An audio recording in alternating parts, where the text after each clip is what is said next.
പണം നൽകിയിട്ടും ലൈറ്റുകൾ സ്ഥാപിക്കാൻ KSEB തയ്യാറായില്ല. കാഞ്ഞിരപ്പുഴ പഞ്ചായത്ത് ഭരണസമിതി KSEBക്ക് മുന്നിൽ കുത്തിയിരിപ്പ് സമരം നടത്തി. ഒടുവിൽ ലൈറ്റുകൾ സ്ഥാപിക്കാൻ KSEB തയ്യാറായതോടെയാണ് പഞ്ചായത്ത് ഭരണസമിതി അംഗങ്ങൾ പിരിഞ്ഞുപോയത്. ചിറക്കൽപ്പടി കാഞ്ഞിരപ്പുഴ റോഡിൽ സ്ട്രീറ്റ് ലൈറ്റുകൾ സ്ഥാപിക്കുന്നതിന് 8 ലക്ഷം രൂപയും സ്ട്രീറ്റ് മെയിൻ സ്ഥാപിക്കുന്നതിന് അഡീഷണലായി 1.21 ലക്ഷം രൂപയും KSEBക്ക് നൽകിയിട്ടും പഞ്ചായത്ത് പരിധിയിൽ ലൈറ്റുകൾ സ്ഥാപിക്കാൻ അധികൃതർ തയ്യാറാകാത്തതിൽ പ്രതിഷേധിച്ചാണ് പഞ്ചായത്ത് ഭരണസമിതി കാഞ്ഞിരപ്പുഴ ഇലക്ട്രിക്കൽ സെക്ഷൻ ഓഫീസ് ഉപരോധിച്ചത്.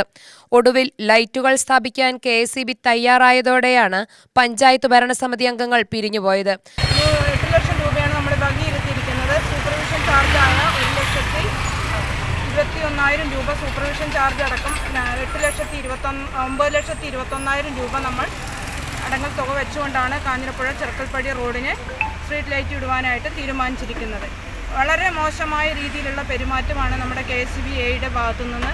നിരന്തരം പഞ്ചായത്തിൻ്റെ എന്ത് കാര്യത്തിനും വിളിച്ചാലും ഒരു നല്ല രീതിയിലുള്ളൊരു പെരുമാറ്റമല്ല നമ്മളുണ്ട്. പെരുമാറ്റം പറയുമ്പോൾ നമുക്ക് ലൈറ്റ് ഇടുന്നതിന് ഒരു സ്ട്രീറ്റ് ലൈറ്റ് റിപ്പയറിങ്ങിനാണെങ്കിലും സ്ട്രീറ്റ് ലൈറ്റ് ഇടുന്നതിനാണെങ്കിലും വളരെ രീതിയിൽ മോശമായ ഒരു തടസ്സങ്ങളാണ് കാഞ്ഞിരപ്പുഴ ഗ്രാമപഞ്ചായത്തിനോട് കാണിക്കുന്നത്. സെക്ഷൻ ഓഫീസിന് മുന്നിൽ നടത്തിയ കുത്തിയിരിപ്പ് സമരത്തിന് പഞ്ചായത്ത് പ്രസിഡന്റ് സതി രാമരാജൻ നേതൃത്വം നൽകി. വൈസ് പ്രസിഡന്റ് സിദ്ദിഖ് ചേപ്പാടൻ, സ്ഥിരം സമിതി അംഗങ്ങളായ ഷിബി കുര്യൻ, K മുഹമ്മദ് അലി തുടങ്ങി പഞ്ചായത്ത് മെമ്പർമാരും പങ്കെടുത്തു. UTV news, Palakkad.